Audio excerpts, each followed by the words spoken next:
ఏపీలోనూ మద్యం ధరలు పెంచింది ప్రభుత్వం. మద్యం షాపుల మార్జిన్ 14% పెంచింది. కేబినెట్ నిర్ణయం మేరకు ప్రభుత్వం ఉత్తర్వులు జారీ అయ్యాయి. 60 రూపాయల మద్యాన్ని 160 రూపాయలుగా పెంచి మద్యపాన ప్రియుల కడుపు కొట్టావు జగన్. ఇప్పుడు నువ్వు మద్యపాన ప్రియుల కడుపుని ఎందుకు కొడుతున్నావు పవన్?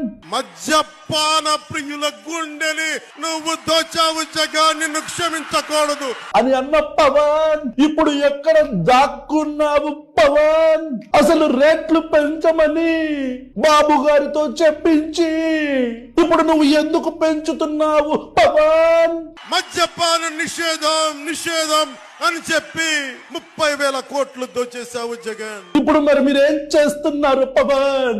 30,000 కోట్లు దోచేస్తే మీరు అధికారంలో ఉన్నారుగా పవన్. ఇప్పుడు దాదాపు 8 నెలలు అయిందిగా పవన్. ఈ మద్యపానానికి సంబంధించి 30,000 కోట్లు దోచేస్తే జగన్మోహన్ రెడ్డిని లోపల వేయించొచ్చుగా పవన్.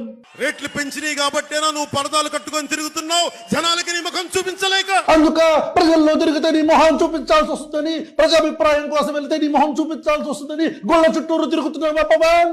ఏంటి పవన్ కళ్యాణ్ గారు యాక్టింగ్?